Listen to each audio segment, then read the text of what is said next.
Yes, everyone, welcome back to the channel. No match for United this weekend, but we're not stopping. We are still bringing out the content, so if you like it, make sure to subscribe, and if you're new around here, make sure to ring that bell, and also give the video a like. Righty then, let's talk about Marcus Rashford.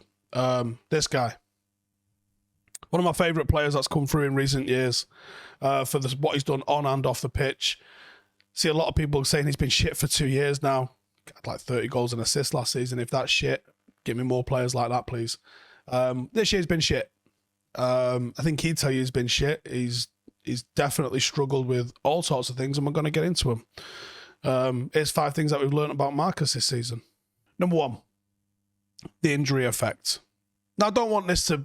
It certainly will not be 5 excuses for Marcus Rashford. It's definitely not going to be that. We're definitely going to be talking about some of the things that haven't gone well for him. But the injury or injuries that he suffered last season and fought through remarkably well, ill-advised playing through some of those. I think his fitness is still a massive issue. There's not a prayer Marcus isn't trying, but he looks like he's not trying on the pitch. Against Atletico in midweek, he looked like the worst player in a United shirt. And that's not Marcus. In big games, big occasions, time after time, Marcus has stood up. It's where he made his name. He's a player that loves to operate in space, and even though you were never going to have a lot of space against Atletico, he just looked miles off the pace. Playing in the Euros meant he couldn't get his surgery till afterwards. He's therefore missed pre-season. That was definitely a contributing factor to what's been a poor season. But has there just not been any sort of level of recovery and recuperation? When we see Paul Pogba go out of an injury, Paul Pogba takes the longest time coming back. And when he comes back, more or less looks like where he left off. Marcus seems to have rushed his recovery on a few occasions. And I wonder if we're starting to see the payback for that. He's gone through a lot of growth on and off the pitch. And those injuries coming back so fast, I really don't think have helped him. The fact that he was not used at all really in the Euros is another one that really annoys. Because you think, if he wasn't going to get used, why not go and get your surgery done where you can then have a proper pre-season and a proper run at it? Hopefully this summer, which I'm expecting to be truncated because the World Cup is in the middle of the season next year, hopefully this summer he's able to get a little bit of a mental break, physical break, and a real good, solid pre-season. I think you'll see different Marcus next year. Number 2, he's lacking confidence. And good performances improve confidence as negative performances degrade your confidence. The longer you're playing poorly, the more frustrating it becomes for the fans. The fans are going to get on your back and the pressure starts to build. And if you continue not to perform, the confidence plummets. And we've seen countless players, when they start to struggle, the Old Trafford crowd can crumble them. I saw the incident of, and I saw the statement from Marcus about kicking off with fans. It was very clear he did that from the video. He's not flipped a fan off. A frustrated Marcus. Think about all the people who talk about the PR that he's all about. A frustrated Marcus isn't going to flip off a fan knowing there's 1,000 cameras out there. He also shouldn't have been offering his fans out. There's no defence in that. He should have walked away. Hopefully he learns from that. But I think let's have a conversation about it. Let's have a conversation about fans being supportive. I'll criticise players. I'll gladly, freely criticise some players. I'll gladly say some people should not be the captain and some players should be sold. I'm not going to just scream at someone, you're fucking shit, or you need to get out of the fucking club. There's a way and means of doing it. This season, Marcus only got 5 goals and 2 assists in all competitions. It's a Dan James level of season for him, possibly without Dan James' level of work rate. I think if Marcus focused on fixing the work rate, I think the rest would come. At the moment, it almost seems like... I mean, actually, I thought against Spurs he was making a lot of runs off the ball that weren't getting found. That'll be frustrating for him. Against Atletico, it just didn't happen. The runs weren't there. The touch wasn't there. The delivery wasn't there. It just, nothing was there. And I think if he said, fuck it, do you know what? I ain't going to score today, but I'm going to press my bollocks off. I'm going to fucking make sure nothing comes down this side. I actually think by just focusing on the other side of the game, I think the other parts of the game would start to fall into place. I think he's got into a cycle where he's in his own head with it at the moment. And it's showing on the field. Number 3, disgruntled figure. Now, the reports might not have had quotes or where the story came from. The Guardian reported it. Romano reported that Marcus isn't happy with the amount of game time he's getting this season, and therefore he's considering his future. I didn't like the timing of that. I thought the timing of that coming out the day after the derby, where regardless of what's been reported and what's been said, Ronaldo was dropped for. I like that the manager's got the balls to drop anyone in this team and pick on form. And if I could talk to Marcus today, I'd say to him, you ain't been playing because you don't deserve to play. I'm going to take what Ralph said at face value and say that he thinks that you've been doing well in training and working hard in training. Good. And that's probably why you've been getting games that your 90-minute performances, your on-pitch performances in front of the crowd haven't actually warranted. But I do like Ralph puts a lot of emphasis on how players perform in training. It's why Alanga's found himself in the squad. It's the most egalitarian method of picking the team that is out there. When I say players pick the team, this is exactly what I mean. Your performances in training are actually getting you places where the performance in matches currently wouldn't. I don't believe he's considering his future. I don't believe he's looking to leave Manchester United. I do believe he's frustrated with the game time that he's getting. But I would also say, yeah, but you haven't actually done anything this season to warrant extra game time. I would focus on getting back into the team, because ultimately, if you're leaving Manchester United because you're not getting game time, you ain't getting a step up. This isn't a few summers ago where Barcelona was interested. I think the moves are sideways and down at the moment on current form.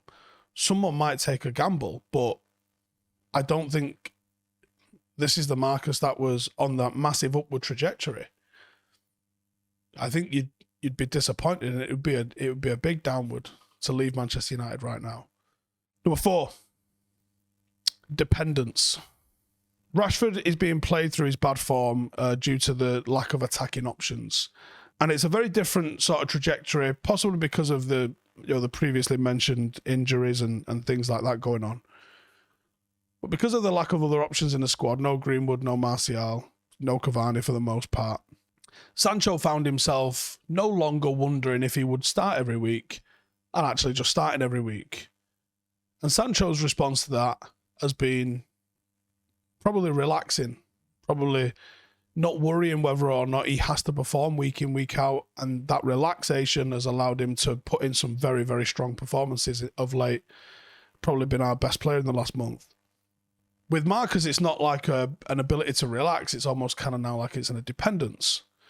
He's been playing on the right-hand side because Sancho's looking so good on the left-hand side.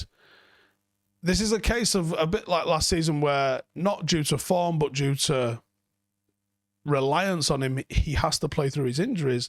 Now he's having to play due to the inexperience of Alanga. There's bad form for Bruno. He's not going to get dropped. There's bad form for Marcus. He's in and out because Alanga's able to put a little bit of pressure on him at least. But he's still going to have to play a significant number of games. He can't get a total break to maybe go away, work on one aspect of his game that he can come back and go, okay, we'll do that. The dependence for 6 years ago he made his debut.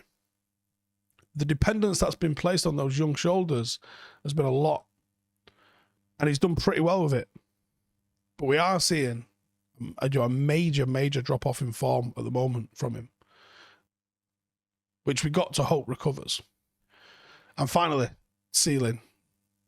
It's been 1.5 or so seasons where we've seen Marcus's form drop off. But we've seen Marcus's qualities. We've seen his abilities. We've seen it in the Champions League. We've seen it in the big games. We know exactly what he's capable of doing. This is a form thing, not an ability thing with Marcus. With Maguire, it's an ability thing, not necessarily. It's an ability thing that's also not playing well either. But it's definitely more of an ability thing. I don't think Maguire can play how we're asking him to. I absolutely believe Marcus can play how we're asking him to.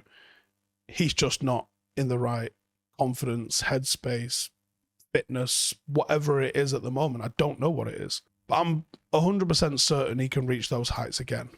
Now, I'd be devastated if it wasn't at Manchester United. And there was truth to the talk that he wants to move on and there was someone willing to take him. My gut feeling is it was probably a bit of an outburst at not playing, frustration at not playing and not playing well when he is. And I think if sensible minds prevail, everyone relaxes. He goes, yeah, do you know what?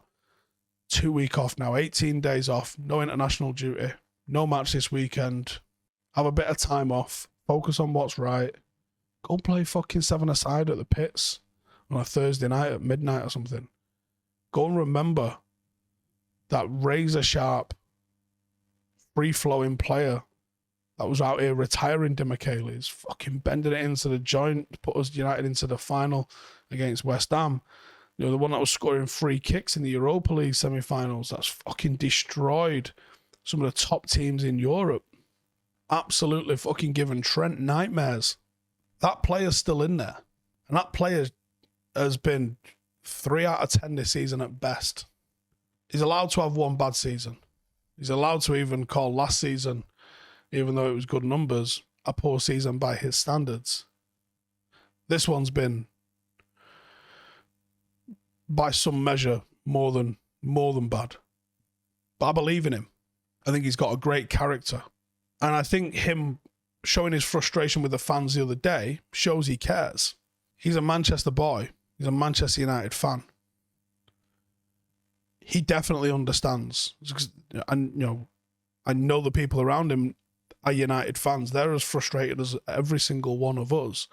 Maybe even more so. He will come good. I think this season needs to just be drawn a line under.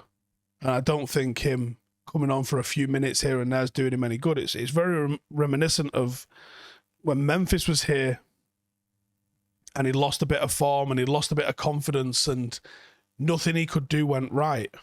Memphis fixed it by leaving, went and destroyed at Lyon and has found himself now playing for Barcelona. Marcus can get over it here.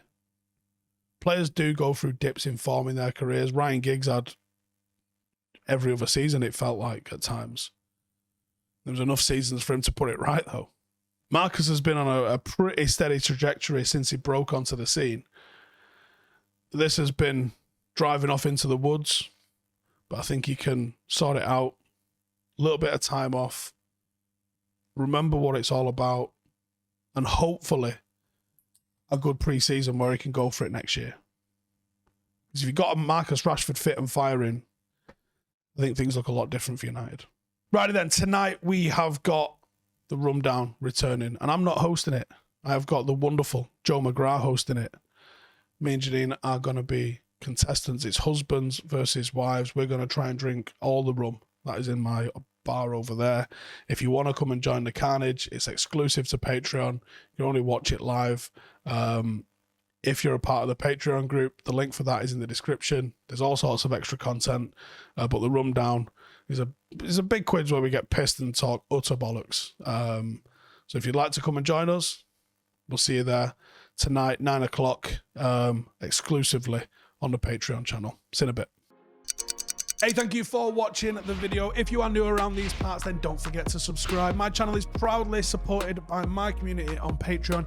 If you'd like to get a little bit of extra content, a Discord group, meetups, 5-a-side games, weekly podcasts, behind the scenes, and even an occasional bit of transfer news as and when I get it, then for the price of a pint, you can show your appreciation for the content that we make and get some goodies for doing so as well. Check the link in the description or click the button right here. You'll also find all of my socials here too if you want to follow me on any of those platforms. Nice one.